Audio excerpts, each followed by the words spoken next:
नमस्कार, आप देख रहे हैं अलवर न्यूज में आपके साथ आकांक्षा पारिक और अब वक्त है आज की सुर्खियां जानने का। सीएमएचओ कार्यालय में फिर गिरा छत से प्लास्टर, कार्यालय कर्मचारियों में दहशत व्याप्त।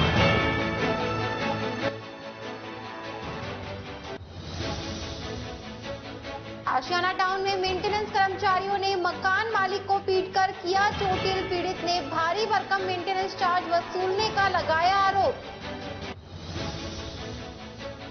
गर्मी समाप्ति की तरफ फिर भी बुद्ध विहार में पेयजल संकट, कॉलोनी वासी महिलाओं ने एडीएम सिटी को दिया ज्ञापन।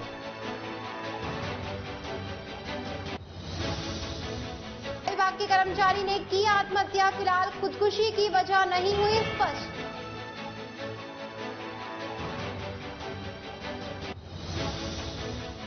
और अब खबरें विस्तार से। Abhishek brain and spine centre scheme 2 near Tagore park Alwar में डॉक्टर अभिषेक गोयल के जन्म दिवस पर रक्तदान शिविर का आयोजन किया गया, जिसमें लोगों ने बढ़ चढ़कर भाग लिया। इस मौके पर मुख्य अतिथि जिला प्रमुख बलबीर छिल्लर थे। जिला प्रमुख ने बताया कि रक्तदान एक इंसान को जीवन दान देता है और ये मानवता का परिचय देता है। इस मौके पर अमित शर्मा, जावेद, संदीप, डॉक्टर दीपक गुप्ता, प्रवीण जैन, रूपेंद्र यादव आदि ने सहयोग प्रदान किया। कुल 100 यूनिट रक्त इकट्ठा किया गया। सीएसटी अभिषेक गोयल ने सभी का आभार व्यक्त किया।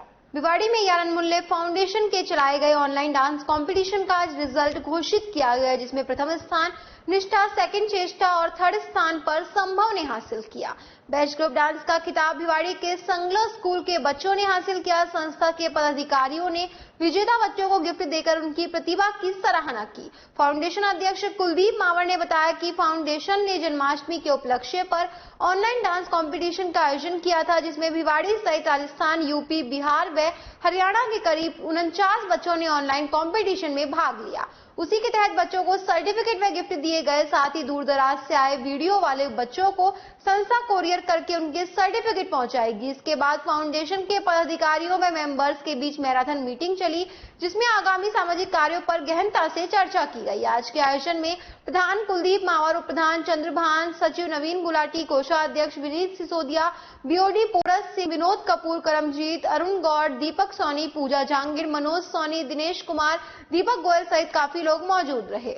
गायों में फैल रही लंपी डिजीज के संक्रमण से खैरतल क्षेत्र के गौवंशों को बचाने के लिए विश्व हिंदू परिषद गौरक्षा विभाग के जिला पदाधिकारियों ने आगे आकर आपसी जन सहयोग से करीब 75,000 रुपए की दवाई खरीदकर बुधवार को नगर पालिका चेयरमैन हरीश रोगा, ईओ पवन कुमार शर्मा की मौजूदगी में राजकीय पशु चिकित्सालय खैरतल के प्रभारी डॉक्टर हवा सिंह चौधरी को सौंपी।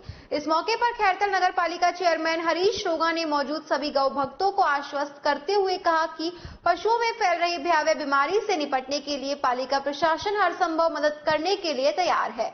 इससे पहले राजकीय पशु चिकित्सालय खैरतल प्रांगण में नगर पालिका चेयरमैन हरीश रोगा की अध्यक्षता में विश्व हिंदू परिषद के पदाधिकारियों व कार्यकर्ताओं ने पशुओं में फैल रही बीमारी की रोकथाम के लिए गंभीरता से चर्चा की और पशुपालकों के कस्बे में आवारा छोड़ी जा रही गायों की रोकथाम के लिए कठोर कदम उठाने पर चर्चा की।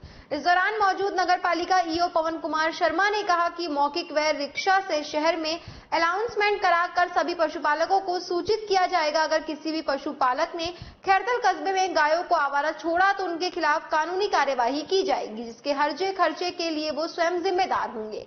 वहीं डॉक्टर हवा सिंह चौधरी, राजकीय पशु चिकित्सालय खैरतल के प्रभारी, ने इसके लिए सभी गौ सेवकों का आभार व्यक्त किया। इस मौके पर योगेश गोयल, विश्व हिंदू प्रांत सह संपर्क प्रमुख, जिला गौरक्षा प्रमुख योगेश गुप्ता, जिला उपाध्यक्ष प्रहलाद छंगानी, जिला सेवा प्रमुख कमलेश अग्रवाल, बजरंग दल संयोजक दीपेश शर्मा, प्रखंड अध्यक्ष राजीव चौधरी, विक्रम सैनी, प्रखंड मंत्री कालू सैनी, संस्थापक प्रभुजी स्वीट्स, समाज सेवी भामाशाह, श्रीनिवास गुप्ता, दिनेश कौशिक, महेश यादव, पुरुषोत्तम गुप्ता, राकेश यादव, निरंजन हासपुर व पार्षद विक्रम होंडा सहित अनेक गौ सेवक मौजूद रहे। बताइए, ये दवाइयाँ जो लिम्फी डिजीज के लिए दी जा रही हैं, ये विश्व हिंदू परिषद गौरक्षा विभाग की तरफ से। कितनी दवाइयाँ दी गई है? जो डॉक्टर साहब ने डिमांड की थी वो एजेटी साहब ने दे दी है। लगभग कितनी राशि की? तकरीबन होंगी 70,000। ये विश्व हिंदू परिषद और विश्व हिंदू परिषद का गौरक्षा विभाग आजकल जो गौओं के लिए लंपी रोग फैल रहा है उसकी रोकथाम के लिए विश्व हिंदू परिषद का और गोरक्षा विभाग आ गया है और उसने अपने कार्यकर्ताओं के जन सहयोग से दवाइयां इकट्ठा की है और इसके बाद में डॉक्टर साहब को ये भी कह दिया है कि आगे भी जरूरत यदि पड़ेगी तो हम इनके साथ रहेंगे और जन सहयोग से गायों की रोकथाम के लिए पूरी व्यवस्था करेंगे। के लिए क्या मैसेज देना चाहेंगे आप? आज यहाँ पशु चिकित्सालय में गौ सेवकों द्वारा एक बैठक रखी गई थी जिसमें अध्यक्ष महोदय भी शामिल हुए थे, एक साहब मौजूद थे।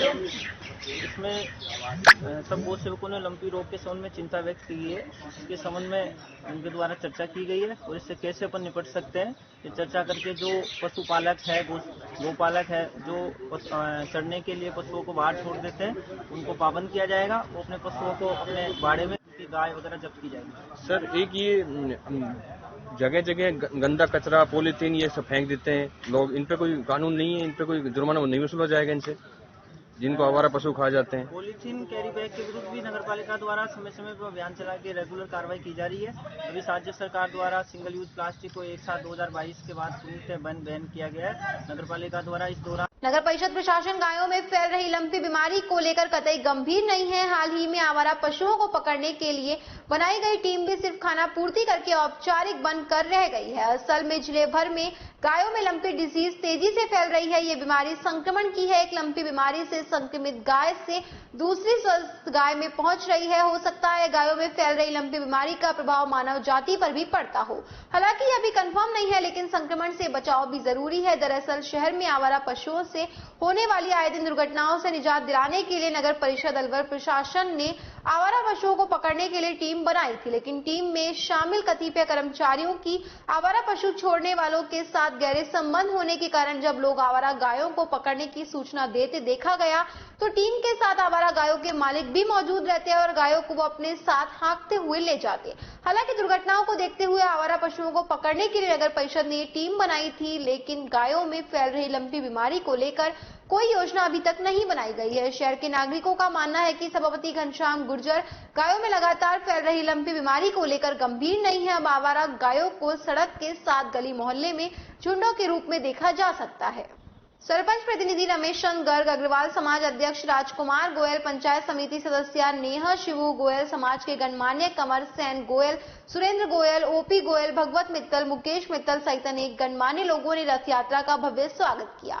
युवा ध्वज लेकर रथ यात्रा के साथ नया बाजार, मेन बाजार व मुख्य मार्गों से होते हुए अग्रसेन महाराज व लक्ष्मी माता के जयकारे लगाते हुए वापस राजस्थान हेरिटेज पहुंचे, जहां रथ यात्रा का रात्रि विश्राम होगा और सुबह 8 बजे आगे की यात्रा के लिए रथ यात्रा को रवाना किया जाएगा। रथ यात्रा के साथ आए महाराज ने बताया कि अग्रोहा धाम से 18 रथ यात्राएं निकाली गई, जो हिंदुस्तान के प्रत्येक जिले, नगर, कस्बे में होते हुए अग्रवाल समाज को जागरूक करेंगे और अग्रोहा में 108 फुट ऊंचे 108 फुट चौड़े चांदी से बनने वाले मंदिर के बारे में विस्तार से जानकारी दी गई। ओम शांति के तत्वाधान में कल्पतरु वृक्षारोपण कार्यक्रम के तहत राजगढ़ पंचायत समिति क्षेत्र के ग्राम थाना राजाजी के शमशान घाट में 21 पौधे लगाकर संकल्प लिया गया। इस मौके पर ब्रह्म कुमारी ईश्वरीय विश्वविद्यालय राजगढ़ की निशा दीदी, अनिल योगी, किरण देवी सहित अन्य ग्रामीण मौजूद थे। सभी ने पौधों की सार संभाल की जिम्मेदारी लेते हुए और पौधे लगाने का संकल्प लिया। भिवाड़ी के थड़ा मोड़ पर स्थित आशियाना टाउन सोसाइटी में बुधवार को मेंटेनेंस कर्मचारियों की दादागिरी देखने को मिली। सोसाइटी में रह रहे एक मकान मालिक के लाइट की एमसीबी को चालू करने पर हुए विवाद को लेकर मेंटेनेंस कर्मचारियों ने मकान मालिक पर जमकर लात घूंसे बरसाए, जिससे मकान मालिक चोटिल हो गया और उसके कपड़े फाड़ दिए। इस मामले को लेकर भिवाड़ी फूलबाग थाने में सोसाइटी के मेंटेनेंस विभाग के 4 कर्मचारियों के खिलाफ मामला दर्ज कराया गया।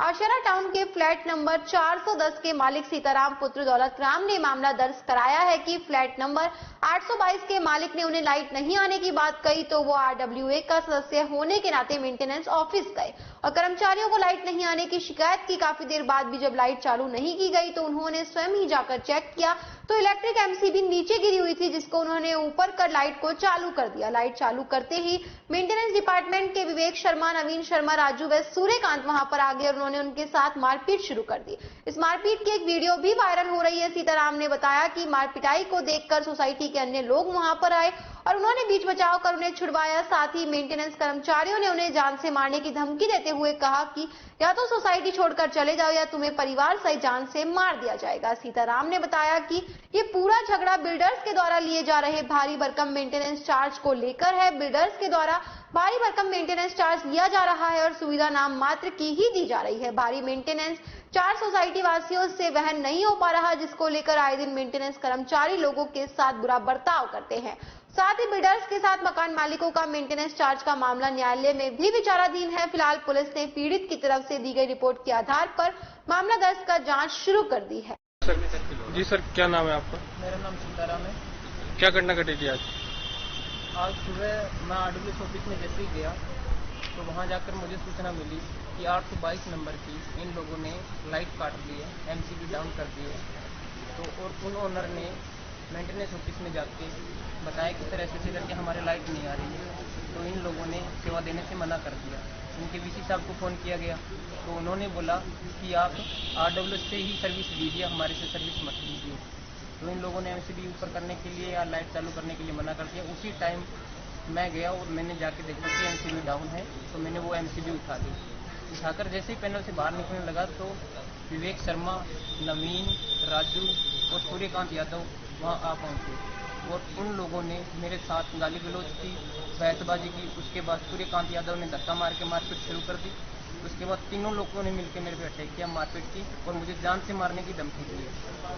बोला आशियाना छोड़ दो, नहीं छोड़ोगे तो हम आप लोगों को ऐसे ही पीटेंगे। तो ऐसे पहले भी हो चुका है क्या? पहले भी इन लोगों ने, यहाँ के मेंटेनेंस राकेश यादव मैनेजर ने मेरा मोबाइल छीन लिया था, छीनकर भाग गए थे। उस टाइम भी इन लोगों ने स्टोर लगा रखी थी, उसकी कोई स्लिप नहीं काट रखी थी। वो सब पैसा इन्होंने अपनी जेब में रख रखा था, जो यहाँ का स्टाफ है। तो कहने का मतलब क्या, ये करना क्या चाहते हैं सोसाइटी में? सोसाइटी में यही है कि जो सोसाइटी का मेंटेनेंस है इन लोगों ने बढ़ा रखा है। कितना बढ़ा रखा है? काफ़ी बढ़ा रखा है। मान लो अगर एक प्लेट का रेंट 10,000 रुपये है तो उसका 5,000 रुपये के करीब मेंटेनेंस आ रहा है। अच्छा। तो उसमें मेंटेनेंस को कम करने के लिए हम लड़ाई लड़ रहे हैं और हम उसके लिए उचित लड़ाई लड़ रहे हैं और हमारा मामला कोर्ट में। अब आरडब्ल्यू ने अभी आप यहाँ कैसे है थाने में? थाने में हम FIR दर्ज करवाने आए हैं। जो इन लोगों ने मेरे साथ मारपीट की, भद्रता की, जैसे ये मेरे सिर में लगी है, ये मेरी यहाँ होठ पे लगी है, उन्होंने मेरे साथ वहाँ पे मारपीट की। उसका कोई वीडियो है? हाँ, हमारे पास उस चीज़ का वीडियो है। अब खबरों में वक्त चला एक छोटे से ब्रेक का, जल्द लौटेंगे। बने रहिए अलवर न्यूज के साथ। तेज दिमाग, पैनी नजर और निर्णय लेने की क्षमता आपको बनाती है देश का स्वर्णिम भविष्य। नरेंद्र तिवारी IAS एकेडमी, जो कि है सभी प्रतियोगी परीक्षाओं के लिए सर्वश्रेष्ठ संस्था, जहां का उन्नत माहौल और सही मार्गदर्शन आपको RAS, IAS, शिक्षक, REET, SSC, railway, Delhi police, Rajasthan police, SI, patwari, STC और B.Ed जैसी प्रतियोगी परीक्षाओं में सफलता का रास्ता दिखाएगा। अलवर की सर्वश्रेष्ठ प्रतियोगी संस्था Narendra Tiwari IAS academy, railway station के पास, लिटिल बर्ड स्कूल के पीछे, नेहरू नगर, अलवर।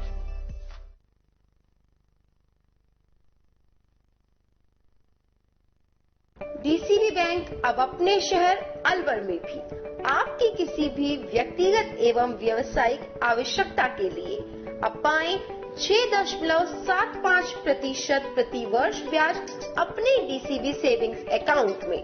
10 लाख से 2 करोड़ से कम अकाउंट बैलेंस पर पाएं 8.43% एनुअलाइज्ड यील्ड 5 साल के DCB senior citizen fixed deposit पर और 5 साल के DCB फिक्स्ड डिपॉजिट पर पाएं 7.74% annualised yield. DCB gold loan, अपने सोने के आभूषणों के बदले 20 लाख तक का लोन पाएं। 5 साल का सावधि लोन पाएं केवल मासिक ब्याज के भुगतान के साथ। नियम व शर्तें लागू। अधिक जानकारी के लिए हमारी शाखा में पधारें। DCB bank, Ashok tower, Ashok Vihar, near jail circle, Alwar. हमारे मोबाइल नंबर है 9887515710। ब्रेक के बाद एक बार फिर से आपका स्वागत है। बढ़ते हैं अगली खबर की ओर। सोलंकी हॉस्पिटल में भर्ती एक पेशेंट का पिछले 2 महीनों से इलाज जारी है, जिसमें 3 बार पेशेंट को प्लेटलेट लग चुकी है। कनिष्का फाउंडेशन टीम की ओर से हर बार मदद की गई और परिवार में ओ पॉजिटिव ब्लड डोनर नहीं होने के कारण परिजन हर बार की तरह इस बार भी बहुत ही परेशान नजर आए। मरीज की स्थिति नाजुक देखते हुए किसी अजनबी के माध्यम से फिर एक बार से कनिष्का फाउंडेशन ग्रुप में केस डाला गया। केस को डालते ही टीम एक्टिव हुई और हाईटेक पैरामेडिकल कॉलेज के सेकेंड ईयर के छात्र जीतू सैनी को जैसे ही फोन किया वो कुछ ही समय में जीवनधारा ब्लड बैंक पहुंचकर एसडीपी डोनेट कर मानवता का परिचय दिया, जिसमें जीवनधारा ब्लड बैंक के सचिव हरिओम कटारा ने रक्तवीरों को प्रशस्ति पत्र देकर सम्मानित। रामगढ़ क्षेत्र के सैंथली गांव के शहीद सूबेदार मेजर अमर सिंह गुर्जर के घर आज प्रदेश अध्यक्ष सतीश पूनिया द्वारा भेजा गया शोक संदेश जिला पार्षद गगनदीप सिंह लेकर आए और शोकाकुल परिवार से मिल उनके द्वारा भेजा शोक संदेश शहीद अमर सिंह के सुपुत्र जितेंद्र सिंह को सौंपा। विदित रहे कि शहीद मेजर सूबेदार अमर सिंह गुर्जर उपचार के दौरान चंडीगढ़ के पीजी हॉस्पिटल में शहीद हुए थे। पूनिया ने लिखा, शहीद मेजर सूबेदार अमर सिंह ने देश की सेवा करते हुए अपने प्राण न्योछावर किए हैं। उनके बलिदान को देश हमेशा याद रखेगा। हम शहीद के परिवार के साथ कंधे से कंधा मिलाकर खड़े रहेंगे। सतीश पूनिया द्वारा भेजे संदेश को देने के दौरान जिला पार्षद रामगढ़ गगनदीप सिंह, बाजूहो जिला संयोजक लखन जोशी, बगड़ तिराया मंडल अध्यक्ष रविंद्र सिंह, भाजपा किसान मोर्चा मंडल अध्यक्ष जेपी गुर्जर, राकेश राजपूत आदि युवा साथी मौजूद रहे।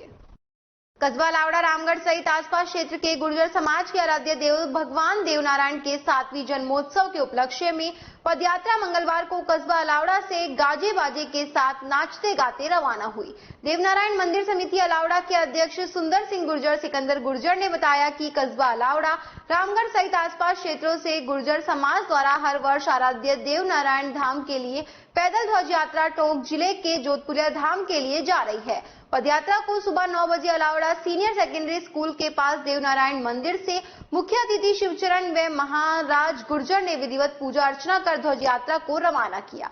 बताया कि राजस्थान के टोंक जिले में स्थित जोधपुरिया धाम में विराजित भगवान श्री देवनारायण महाराज के दर्शनों को सैकड़ों की संख्या में श्रद्धालु पदयात्रा में शामिल होकर रवाना हुए। पदयात्रा में शामिल महिलाएं पुरुष डीजे की धुन में धार्मिक भजनों पर नाचते गाते चल रहे थे। इससे पूर्व शाम को भजन संध्या का आयोजन किया गया, जिसमें स्थानीय कलाकारों द्वारा आराध्य देवनारायण भगवान के अनेक धार्मिक भजनों की प्रस्तुति देकर समाज के लोगों को झूमने पर मजबूर कर दिया। पदयात्रा आगामी 1 सितंबर को देवनारायण मंदिर जोधपुरिया धाम पहुंच ध्वज चढ़ाए जाएंगे। शोभा यात्रा में गुर्जर समाज द्वारा भगवान देवनारायण भगवान की झांकी सजाई गई। कस्बे के मुख्य रास्तों से निकली पदयात्रा का कस्बे में जगह जगह लोगों ने स्वागत किया। पैदल ध्वज यात्रा के दौरान भूलू राम गुर्जर, राजन गुर्जर, शोभा गुर्जर, राजपाल गुर्जर, राम सिंह गुर्जर सहित अन्य महिलाएं रवाना हुई। इस मौके पर प्रभु गुर्जर, प्रकाश गुर्जर, तेज सिंह गुर्जर, सियाराम गुर्जर, मीरा, बनीता, लक्ष्मी देवी, विद्या सहित अन्य गुर्जर समाज के लोग व ग्रामीण मौजूद रहे।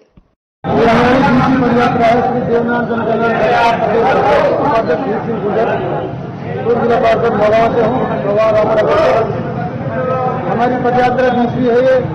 हम पदयात्रा को लेकर यहाँ से चलते ही स्टार्ट करते, वैसे हमारे लाल किले से दिल्ली से भी झंडा है, हमारे और हरियाणा से भी है, यूपी से भी है और अलवर जिले की पूरी टीम के साथ चलती है।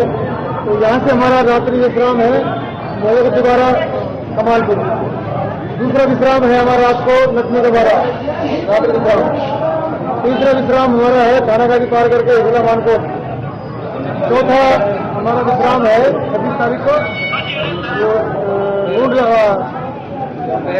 बेलोड में और 27 तारीख में हमारा मोडला है। 28 तारीख को हम जोधपुर गांव चौमरिया में जाना है जोधपुर में वहाँ है। उसके बाद में 29 तारीख को गोमेर और 30 तारीख को रात्रि विश्राम है काफी और 31 तारीख का है निवाई टाउन और 1 तारीख को देव महाराज जगह कर जाएंगे। ये हमारा देव महाराज की पदयात्रा है। हम एक साथ चलते हैं, जब तक हम नहीं करेंगे आगे तो दूसरे झंडे वाले हमारे साथ कभी आगे नहीं जाएंगे। तो इस तरह हमारी समाज की पूरी समाज की एकजुटता से झंडे चलते हैं और 2 साल कोरोना की वजह से झंडे नहीं निकल पाए। अब की बार कोरोना हटने के बाद भगवान देव महाराज की पदयात्रा निकल रही धूमधाम से। यहाँ रामगढ़ तहसील में आज है और यहाँ पटवारी वकील सारे हमारे स्वागत कर रहे हैं। मैं इनके लिए सबको धन्यवाद देना चाहता हूँ। बलदेव महाराज। खेड़ली कस्बा क्षेत्र के 133 केवी विद्युत स्टेशन के अंतर्गत आने वाले 11 सब विद्युत स्टेशनों में ठेकेदार के मार्फत कार्यरत 33 कर्मियों ने कई महीने से वेतन नहीं मिलने की शिकायत करते हुए खेड़ली बिजली घर पर विरोध प्रदर्शन किया और सहायक अभियंता को ज्ञापन दिया। इन कार्मिकों का कहना है कि वे सभी ठेकेदार को संपूर्ण उचित दस्तावेज जमा कराकर विगत 8 वर्षों से कार्यरत है, जिन्हें ना तो उचित मानदेय दिया जाता है और ना ही पीएफ, जबकि इन्हें नियुक्ति के समय पीएफ देने का वायदा ठेकेदार द्वारा किया गया था। इन वर्षों में कई बार ठेका लेने वाली फर्म में ठेकेदार बदल गए, लेकिन अभी तक ना तो उचित मानदेय दिया गया और ना ही पीएफ, बल्कि शीघ्र भुगतान करने का झांसा देते रहे हैं। ठेकेदार द्वारा इन्हें कोई नियुक्ति पत्र भी नहीं दिया गया और ना ही कोई परिचय पत्र, जिससे कि उक्त कार्मिकों की पहचान विद्युत कर्मियों के रूप में हो सके। आश्चर्यजनक ये भी है कि विद्युत विभाग में भी इन कार्मिकों का कोई रिकॉर्ड नहीं है। एक सब स्टेशन पर 3 कार्मिक कार्य कर रहे हैं, जिनका ना तो कोई उपस्थिति रजिस्टर है और ना ही ड्यूटी चेंज विवरण पंजिका है। अपनी जान हथेली पर रखकर कार्य करने वाले इन कार्मिकों के पास विद्युत सब स्टेशनों पर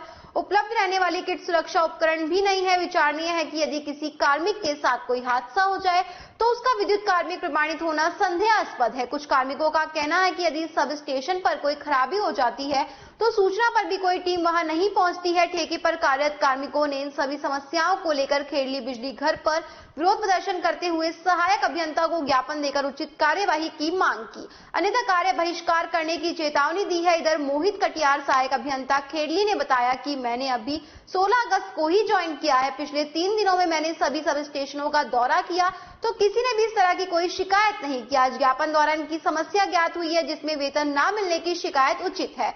इस संबंध में ठेकेदार से बात कर शीघ्र भुगतान कराया जाएगा। जिला कोविड स्वास्थ्य सहायकों की बैठक मंगलवार को सामान्य चिकित्सालय परिसर स्थित नर्सेज एसोसिएशन कार्यालय में आयोजित हुई। इसमें सीएचए के सेवा बहाली की मांग को लेकर 5 सितंबर को जयपुर में महाआंदोलन करने का निर्णय लिया गया। जिला अध्यक्ष अभिषेक शर्मा ने बताया कि सेवा बहाली के लिए आंदोलनरत कोविड सहायकों की मांग पर सरकार ध्यान नहीं दे रही है। सीएचए के द्वारा लगातार 3 महीने शहीद स्मारक जयपुर पर आंदोलन किया जा चुका है, जिसे राज्य सरकार ने प्रशासन के माध्यम से हटा दिया गया था, जिसके बाद भी लगातार अधिकारियों और सरकार के मंत्रियों व विधायकों से सेवा बहाली की मांग कर रहे हैं। सरकार की हठधर्मिता के कारण कोविड सहायकों का परिवार आर्थिक तंगी से जूझ रहा है। आज इस दौरान भाग्यशाली मीणा, विजेंद्र राजपूत, तिलक शर्मा, कुणाल पटेल, भूपेंद्र सिंह, पंकज यादव, प्रिंस कुमार, गोविंद प्रसाद, चंचल शर्मा, ज्योति अरोड़ा सहित सीएचए मौजूद रहे। नमस्कार साथियों, जैसा कि आप सभी को विदित है कि कोविड स्वास्थ्य सहायक जो राजस्थान सरकार के द्वारा लगाए गए थे, हम सबकी सेवा समाप्ति राजस्थान सरकार के द्वारा कर दी गई थी, जिसके विरोध स्वरूप हमने 3 माह लगातार शहीद स्मारक जयपुर पे हम संघर्षरत रहे। उसके बाद भी जब सरकार ने प्रशासन के माध्यम से हमारा धरना अर्धरात्रि को जबरदस्ती पूर्वक उठा के हमको वहां से खदेड़ा गया, उसके उपरांत भी हमारे साथियों पे केस लगाए गए और हमारे साथियों को आज तक उन केसों का खामियाजा भुगतना पड़ रहा है। उसके बावजूद हम आज दिनांक तक लगातार अधिकारियों के माध्यम से और सरकार के मंत्री हो चाहे विधायक हो, उनके माध्यम से सभी से लगातार संपर्क में हमारी सेवा बहाली की मांग हम लगातार करते आ रहे हैं। लेकिन राज्य सरकार आज दिनांक तक अपनी हठधर्मिता बनाए हुए है और हम जो कोरोना वॉरियर थे, जिन्होंने कोविड जैसी महामारी में जहां भाई भाई का सगा नहीं था, घर परिवार वाले अपने बेटे के, अपने पिता के, अपने माता के साथ खड़े नहीं होते थे, उन परिस्थितियों में हमने राजस्थान सरकार का साथ दिया और आमजन की हम लोगों ने सेवा की। उसके फलस्वरूप सरकार ने कोरोना वॉरियर्स का अपमान किया है और हमारी सेवा बहाली आज दिनांक तक नहीं की गई है। इसके विरोध स्वरूप हम आने वाली 5 सितंबर तारीख को हमारे राज्यसभा सांसद डॉक्टर किरोड़ीलाल मीणा जी के नेतृत्व में पूरे प्रदेश स्तरीय विरोध प्रदर्शन स्वरूप महा आंदोलन जयपुर में करने जा रहे हैं। आप सभी साथियों से मेरा निवेदन है और हम सभी साथियों के माध्यम से हमारा हाथ जोड़ के निवेदन है कि अलवर जिले के तमाम साथी अधिक से अधिक संख्या में पहुंचे और अपने स्वाभिमान, अपनी रोजगार और अपने इज्जत और अपने स्वाभिमान की रक्षा करें। अपना अधिकार लेने के लिए और अपना अधिकार छीनने के लिए ये कदम अपन को उठाना पड़ेगा। और हम थानागाजी के पास बिहारीसर गांव में सुवालाल शर्मा पर 2 दिन पूर्व देर रात करीब 2 दर्जन बदमाशों ने हमला कर उन्हें गंभीर रूप से घायल कर दिया था, जिन्हें मरणासन अवस्था में समझकर छोड़कर चले गए थे। मामले को लेकर ब्राह्मण समाज की बैठक आयोजित हुई। बैठक में सर्व ब्राह्मण समाज के सभी ग्रामीण मौजूद रहे। थानागाजी कस्बे की शिव बगीची में सर्व ब्राह्मण समाज की बैठक का आयोजन किया गया, जिसमें विप्र समाज के लोगों ने भाग लिया।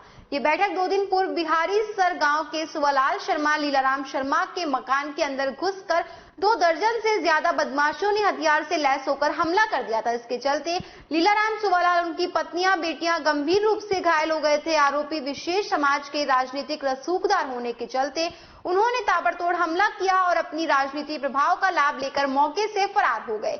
सूचना पर थानागाजी पुलिस मौके पर पहुंची। वहां पर ग्रामीणों के अनुसार सरिये, डंडे, लाठी, रिवॉल्वर का खोल पुलिस को जब्त करवाया, जो फायरिंग की गई थी, लेकिन पुलिस के द्वारा मामले में शिथिलता बरती गई और 151 में 2 आरोपियों को डिटेन किया। शेष आरोपियों की गिरफ्तारी नहीं होने पर कठोर कार्यवाही नहीं होने के मामले को लेकर समाज के लोग उग्र हो गए और शिव बगीची में बैठक आयोजित की। बैठक आयोजित कर पुलिस के प्रति आक्रोश व्यक्त किया। मामले की जानकारी मिलते ही पुलिस थाना अधिकारी रामजी लाल, उपखंड अधिकारी नवनीत कुमार मौके पर पहुंचे। बैठक में पहुंचकर उन्होंने आमजन को आश्वस्त किया कि जांच निष्पक्ष होगी, आरोपियों को सजा जरूर मिलेगी, चाहे वो किसी भी रसूखदार लोगों के साथ ही क्यों ना हो। बैठक का बागड़ा समाज के अध्यक्ष मूलचंद शर्मा ने आयोजन किया। बैठक में तेजपाल, लालाराम, गोपाल, रामकरण, हनुमान जाखड़, महेश शर्मा, गोरेलाल, गोपी राम सहित सैकड़ों लोग मौजूद रहे। थानागाजी के शिव बगीचे के अंदर आज बागड़ा समाज की बैठक का आयोजन किया गया।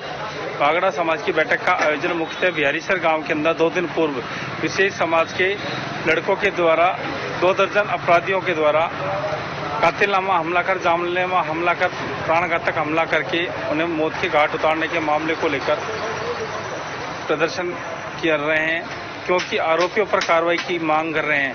आरोपी विशेष समाज के हैं, राजनीति से ताल्लुक रखते हैं। राजनीतिक दबाव के चलते प्रशासन बोना है, राजनीतिक कार्रवाई कोई कर नहीं रहा। इसको लेकर के ग्रामीणों में भारी आक्रोश है। ग्रामीणों ने कार्रवाई की मांग की है। शहर कोतवाली थाना पुलिस ने अवैध रूप से शराब बेचने वाले व्यक्ति को गिरफ्तार किया है। पुलिस ने उसके कब्जे से 53 देशी शराब के पौवे बरामद किए। कोतवाली थाने के सहायक उप निरीक्षक अरुण कुमार ने बताया कि कोतवाली थाने पर मुखबिर से सूचना मिली कि एक व्यक्ति दिल्ली दरवाजा बाहर कट्टे में भरकर शराब बेच रहा है। सूचना पर कोतवाली थाना पुलिस मौके पर पहुंची और आरोपी को घेराबंदी कर पकड़ा। उसके पास मौजूद कट्टे की तलाशी ली। कट्टे के अंदर 53 देशी अवैध शराब के पौवे मिले, जिस पर आरोपी से शराब बेचने के बाबत लाइसेंस की पूछताछ की तो उसके पास किसी भी तरह का कोई लाइसेंस नहीं मिला। आरोपी मोतीलाल को अवैध शराब के साथ गिरफ्तार किया है। कल दिनांक 23/8/2022 को श्री प्रेमचंद हेड कांस्टेबल मैं जापता से शाम सायकालीन गश्त कर रहे थे। गश्त के दौरान दूसरी सूचना मिली कि एक व्यक्ति दिल्ली दरवाजा बाहर शराब बेच रहा है, जिस पर मौके पर पहुंचे व्यक्ति को चेक किया तो जिसके पास प्लास्टिक का कट्टा था उसमें करीबन पौधे डोला मारू देशी शराब के मिले। जिससे नाम पता पूछा तो उसके अपना नाम मोतीलाल पुत्र कन्हैयालाल जाति जाटव निवासी दिल्ली दरवाजा बाहर अलवर होना बताया, जिसको मौके पर गिरफ्तार किया गया और कब्जे से शराब को जब्त किया गया, जिसका अनुसंधान मेरी द्वारा किया गया।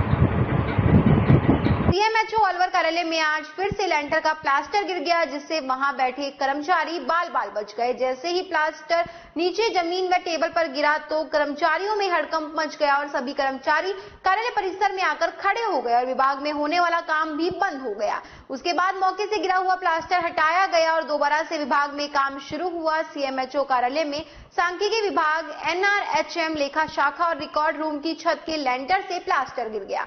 इससे एक दिन पहले ही सीएमएचओ के कमरे व परिवार कल्याण के डिप्टी सीएमएचओ के मीणा के कमरे सहित अन्य कमरों की छतों के लेंटर से प्लास्टर गिर गया था। इस पर सीएमएचओ ने कार्यालय का निर्माण कार्य करवाने और मरम्मत करवाने के लिए जिला कलेक्टर को पत्र लिखा, लेकिन अभी तक जिला कलेक्टर कार्यालय की तरफ से कोई प्रक्रिया शुरू नहीं हो पाई। सीएमएचओ कार्यालय विभाग सांख्यिकी विभाग अधिकारी मीनू ने बताया कि जब से मैं यहाँ काम कर रही हूँ तब से कमरे का प्लास्टर गिर रहा है और बारिश के मौसम में दीवारों के अंदर सीलन आ रही है, जिसके चलते काफी बार कंप्यूटर खराब हो चुके हैं। अनेक बार सीएमएचओ को अवगत कराया गया, लेकिन अभी तक समस्या का कोई समाधान नहीं हुआ।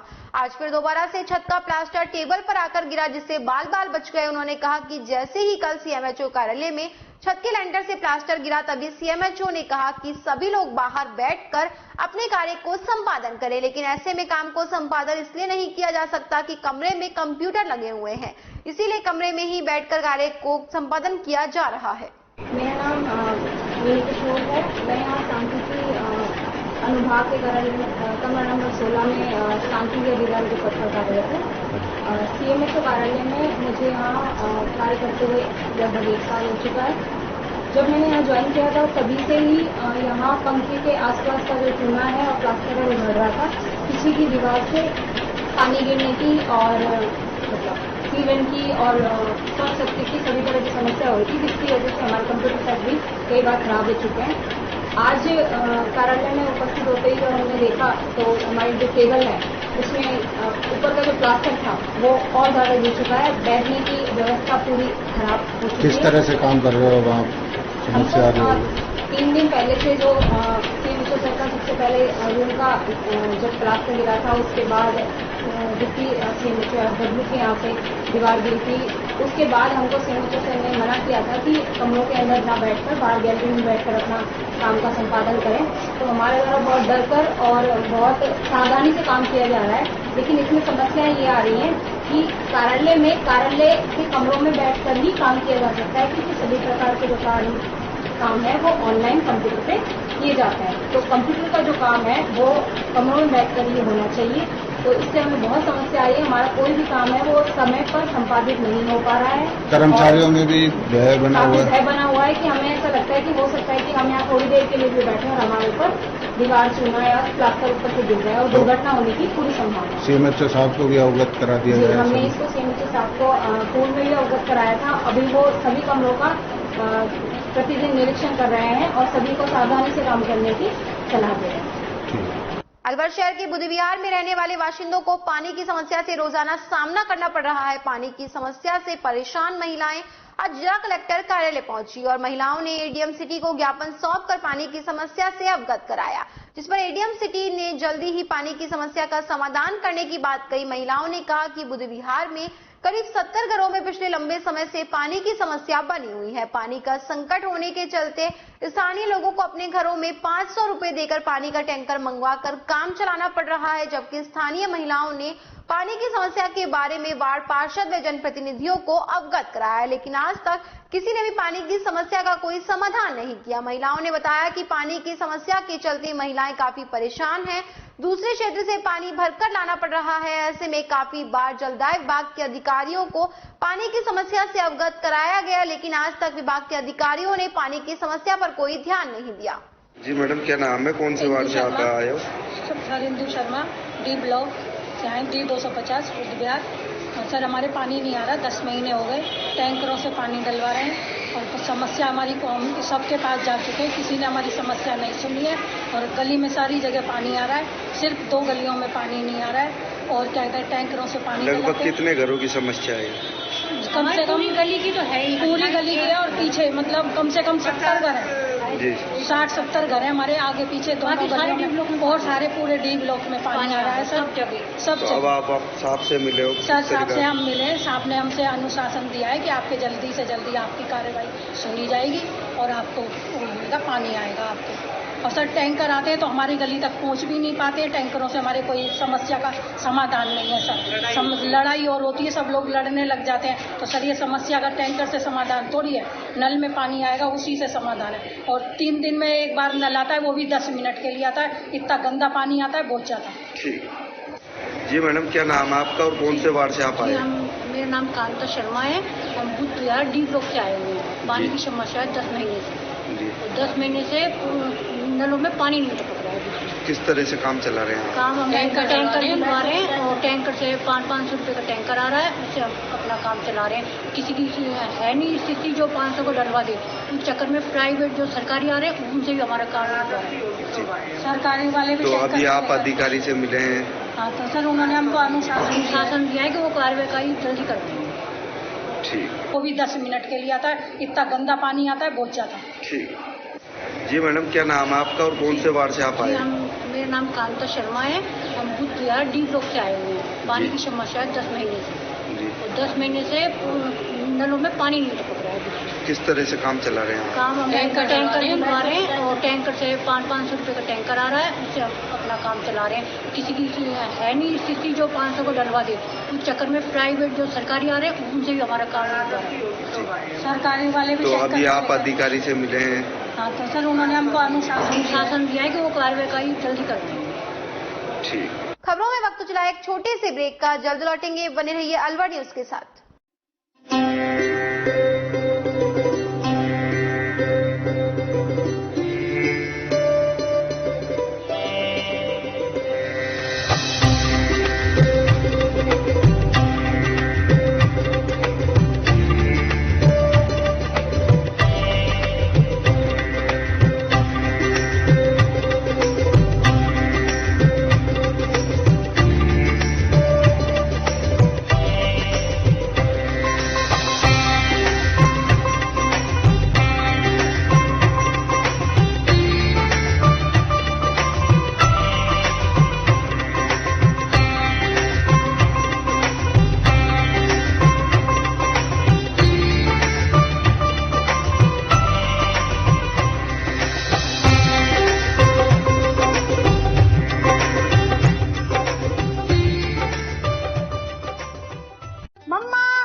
कविता, रहने दो, पिया दूध नहीं पीती। कभी कहती है दूध पीकर उल्टी जैसा लगता है, कभी कहती है बदबू आती है। तुम दूध कौन सा लेती हो? दूध तो दूध होता है, कोई सा भी ले लो। यही तो हम गलत करते हैं, बिना गुणवत्ता जाने कोई भी दूध ले लेते हैं। मैं तो सिर्फ सरस पर ही विश्वास करती हूँ। इसमें पर्याप्त मात्रा में विटामिन ए और डी होता है, और इसके स्वाद के तो क्या कहने। ओह, अब मैं समझी, दूध मतलब सरस। एक ग्लास सरस। और ब्रेक के बाद एक बार फिर से आपका स्वागत है। बढ़ते हैं अगली खबर की ओर। गोविंदगढ़ उपखंड के गोविंदगढ़ सामुदायिक स्वास्थ्य केंद्र परिसर स्थित धर्मशाला के निचले तल में राजकीय ब्लॉक आयुष चिकित्सालय संचालित है, जिसमें डॉक्टर रमन लाल वरिष्ठ आयुर्वेदिक चिकित्सा अधिकारी पदस्थापित है। डॉक्टर रमन लाल ने बताया कि चिकित्सालय में रोगियों को निःशुल्क परामर्श औषधि वितरण किया जाता है। मौसमी बीमारियों, चर्म रोग, पाइल्स, फिस्टुला, उदर रोग व अन्य सभी बीमारियों का उपचार किया जा रहा है। मंत्री बजट घोषणा वर्ष 2022-23 के बिंदु संख्या 21 के तहत गोविंदगढ़ में राजकीय ब्लॉक आयुष चिकित्सालय खोला गया है, जो सामुदायिक स्वास्थ्य केंद्र परिसर स्थित धर्मशाला के निचले तल में संचालित है, जिसमें निःशुल्क परामर्श, औषध वितरण, मौसमी बीमारियों से बचाव एवं उपचार हेतु रोगियों को लाभान्वित किया जा रहा है। समस्त रोग, चर्म रोग, पाइल्स, फिस्टुला, उदर रोग और अन्य सभी बीमारियों का यहाँ पर उपचार किया जा रहा है। 23 अगस्त को सुबह 151 महिलाओं ने कलश यात्रा निकाली। दूसरा भव्य विशाल जागरण श्री श्याम सखा मंडल के तत्वाधान में तिजारा फाटक पर आयोजित किया गया, जिसमें भक्तों की काफी गहमागहमी रही। धर्मवीर ब्रिजवासी कलाकार महिंद्रा नमन भाई संजय शर्मा भी पहुंचे। यह जानकारी निशा होम केयर अलवर की डायरेक्टर निशा सैनी ने दी। अलवर शहर के दीवान जी का बाग में जलदाय विभाग में कार्यरत एक कर्मचारी ने अज्ञात कारणों के चलते घर में फांसी लगाकर अपनी जीवन लीला समाप्त कर ली। मामले की सूचना मिलते ही कोतवाली थाना पुलिस मौके पर पहुंची और शव को अपने कब्जे में लेकर राजीव गांधी सामान्य चिकित्सालय की मोर्चरी में रखवाया, जहां पुलिस ने शव का पोस्टमार्टम कराकर शव परिजनों को सौंप दिया। कोतवाली थाने के उप निरीक्षक सुरेश पहाड़िया ने बताया कि मृतक टीकमचंद जाटव निवासी दीवान जी का बाग जलदाय विभाग में कार्यरत कर्मचारी था, जिसने अज्ञात कारणों के चलते घर पर फांसी लगाकर आत्महत्या कर ली। फिलहाल पुलिस ने शव का पोस्टमार्टम करवाकर मौत के कारणों की जांच की जा रही है। क्या जानकारी मिली है? टीकमचंद है, जो दीवान जी का बाग स्कीम 10 के निवासी हैं, जिन्होंने मृतकों ने बताया था कि आज दोपहर में करीब 12:30 बजे के आसपास इन्होंने फांसी लगा ली। फांसी के कारणों के बारे में पूछा तो उन्होंने अभी तो कुछ बताया नहीं। कंप्लेंट उन्होंने हमको दे दी है, जिसमें उन्होंने कहा है कि हमें कोई शक शुबा नहीं है और उन्होंने फांसी लगाई। क्या काम करता था मृतक सर? ये वाटर बॉक्स में बता रहे थे, वाटर बॉक्स में काम करता था। किसने रिपोर्ट दी है इसमें? इसके लड़के ने। अभी कारणों का कोई पता नहीं चल रहा है। हाँ, अभी तो कोई कारणों का पता नहीं है। हम मर्ग दर्ज करेंगे, उसके बाद में क्या नाम पता है पूरा सर? टीकम चंद, निवासी दीवानजी का बाग, 10B स्कीम, थाना कोतवाली, बिलाल। केंद्र सरकार की राष्ट्रीय टीम ने महिला चिकित्सालय का निरीक्षण करने और उसमें उपलब्ध संसाधनों का उपयोग सहित अन्य कार्यों के लिए 2 दिवसीय विजिट शुरू किया। विजिट में दिल्ली से डॉक्टर ज्योति सचदेवा और कोची केरल से MM लिस्ममा आई है। राजीव गांधी सामान्य चिकित्सालय के प्रमुख चिकित्सा अधिकारी डॉक्टर सुनील चौहान ने बताया कि ये टीम 2 दिन तक अलवर में रहकर सरकारी अस्पताल का विजिट करेगी। ये टीम केंद्र सरकार की लक्ष्य अभियान के तहत अस्पताल में क्या क्या सुविधाएं हैं उनका निरीक्षण करेगी। कर्मचारियों का इंटरव्यू लिया जाएगा और वो किस तरीके की जानकारी रखते हैं और किस तरह मरीजों को टैकल करते हैं। इसके अलावा अस्पताल में क्या क्या सुविधाएं हैं इस संबंध में टीम एक रिपोर्ट तैयार करेगी और अपने उच्च अधिकारियों को सौंपेगी। उसी के आधार पर पॉइंट मिलेंगे तो जो अब अलवर में सुविधाएं चल रही है उस हिसाब से अलवर का जनाना हॉस्पिटल एक और पायदान पर ऊपर चढ़ जाएगा। जनाना चिकित्सालय के विजिट के लिए राष्ट्रीय टीम आई हुई है, जो नेशनल असेसर टीम है। इसमें डॉक्टर ज्योति सचदेवा है और जो दिल्ली से है, दूसरी लिसम्मा है, वो कोची से है, केरल से। और ये 2 दिन का इनका टूर है और जनाना अस्पताल में लक्ष्य के तहत कि हम कितना अच्छा काम कर रहे हैं, कितना प्रदर्शन है हमारा, उसकी चेकलिस्ट और सारे पॉइंट्स, इंटरव्यूज वगैरह जो भी है सब कुछ करके उसके बाद हमको पॉइंट्स देंगे। और यदि हम लक्ष्य में सर्टिफाई होते हैं तो हमारा अस्पताल एक पायदान ऊपर चढ़ जाता है। हाँ, वो अस्पताल का निरीक्षण कर रहे हैं। निरीक्षण करने के बाद वो यहाँ की फैसिलिटीज देखेंगे। फैसिलिटीज के साथ साथ वो स्टाफ का इंटरव्यू लेंगे कि उनको कितना आता है और कितना काम करते हैं। खबरों में बस इतना ही। बने रहिए अलवर न्यूज के साथ। नमस्कार।